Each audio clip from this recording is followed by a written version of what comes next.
mama. So, since morning na, linggo ngayon, pumasok na din kanina si Jowa. So, gawa tayo ng almusal. Okay? Tara. Gawa tayo sa baba.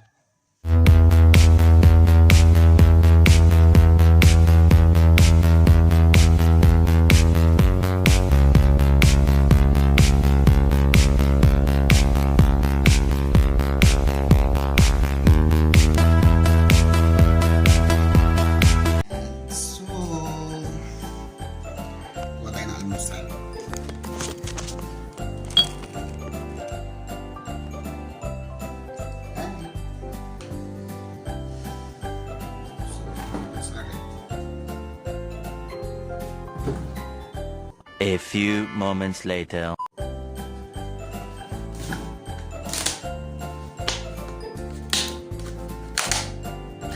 Chicken.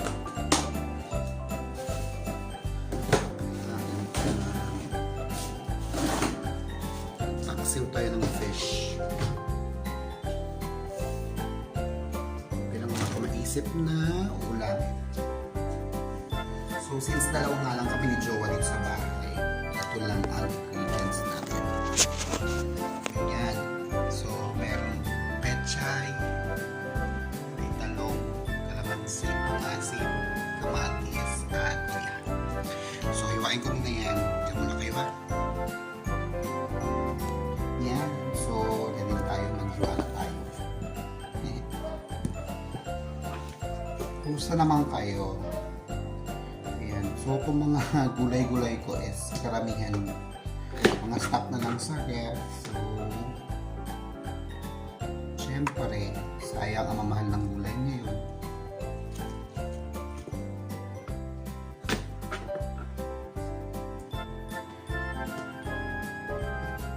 Ayan.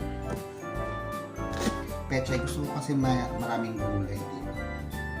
Ang sarap kumain ng paksiw pag magulay. Tapos sobrang asin. Ayan. Tapos itong talong galing dyan sa mga tanim sa labas. Since nasa Bulacan nga, ayun. Ang daming pwedeng pagkuhanan ng gulay-gulay. Since may lupa naman, magtanim-tanim na lang, di ba? Susunod, papakita ko sa inyo yung garden namin. Diyan lang sa tapat ng bahay.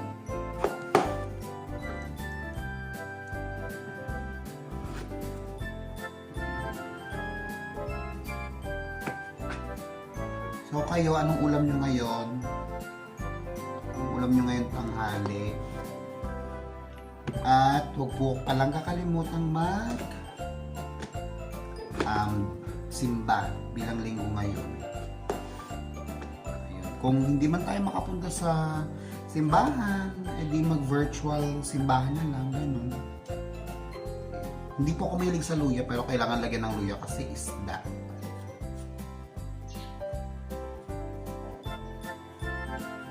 Isda yun. Kasi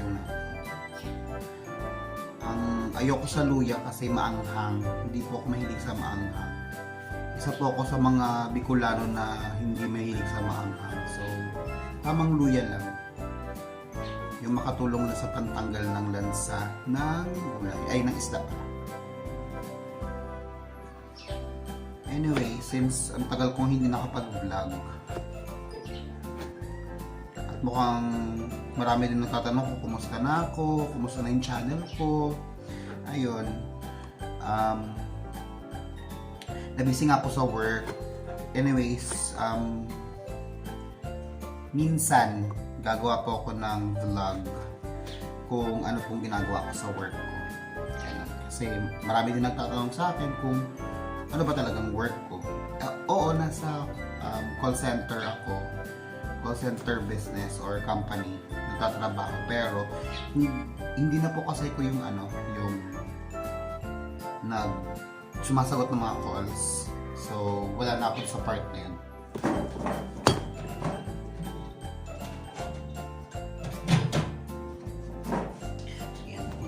ng mga buto.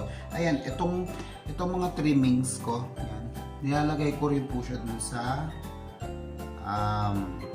garden. Pataba pa, kumbaga. Kasi, bukod sa nakakabawas ng basura, nakakadagdag fertilizer sa mga, ayun, organic fertilizer para sa mga halaman namin. Total veggies din po yung mga tanim namin, or gulay-gulay din. Hindi din po ako basta-basta nagtatapon ng mga gantong tapon-tapon or mga pinagputulan, pinaglinisan ng mga gulay. Sa bahay, kahit naman dun pa sa dati naming boarding house, ganito din po ginagawa namin. Nakakabawas sa basura, promise. Nakakatulong ka pa sa earth.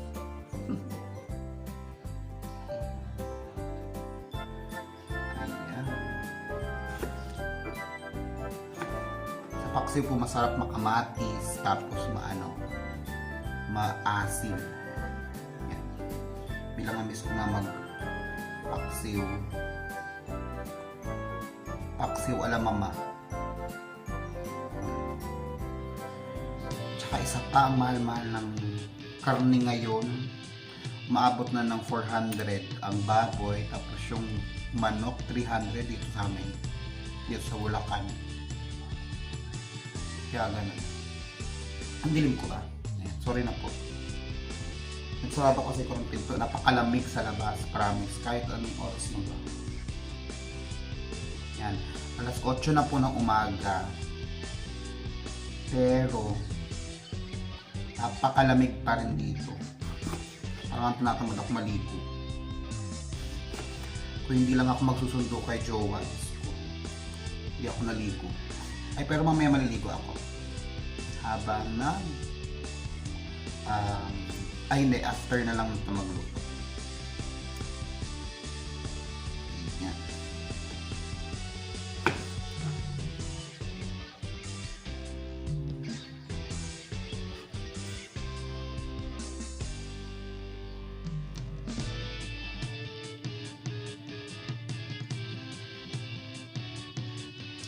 Dami na naman itong kamatis nito. Yung kamatis namin dyan, tubong-tubo na. Ang laki-laki na. Magpiga ako ng kamatis.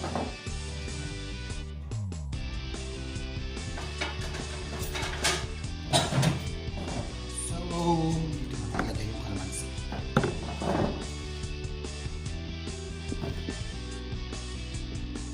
Mas gusto ko po kasi yung kalamansi pang paasim kesa sa sa suka. Pareho din kami ng jowa ko na hindi mahilig sa suka.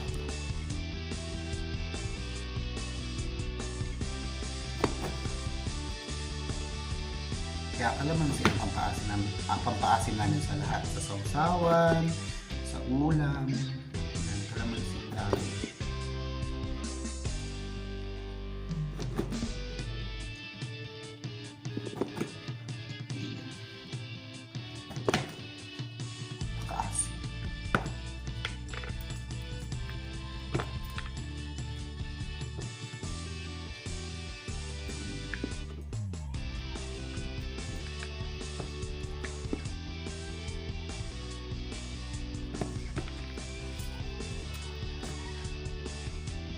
Kayo po, anong favorite nyong ulam pag ganitong napakalamig?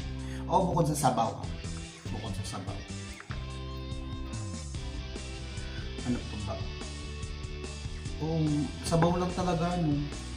Kasi napakasarap humikot na sa pag napakalamig.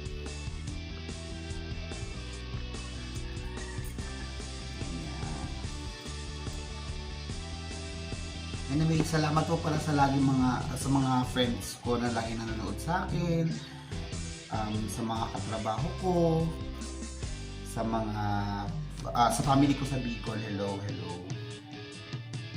Ayan. So itong ulam namin yan, paksiw na galunggong. Binili ko yung galunggong nung nakaraang panglinggo. bilang napakatipid nga namin dalawang kumain. Mataba lang po talaga ako, pero hindi po ako dami kumain, konti-konti. Ganun. Ayan. So, magluluto na ako. Pakita ko sa inyo later. Ay.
A few moments later.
So, mga mama, tapos na ako magluto. Ito na yung aking paksiw. Tadan! Oh. Yan, may ulam na. May ulam na kami. So, ayun. Maliligo na muna ako. Salamat sa panonood ng vlog. Ayan. Mainit sa labas or maaraw. Pero, sobrang lamig. Malamig pa rin dito. Kahit kantong oras na. Okay. Salamat ulit sa panonood ng aking vlog. So ulit. Ano ba? Huwag niyo kalimutan mag-subscribe, mag-share, at saka mag-comment na lang din. Palike na lang din yung video kung nagustuhan niyo yung luto ko. Okay? So, upload. Again, this is your Mama Ron. Salamat. Love, love. Bye-bye.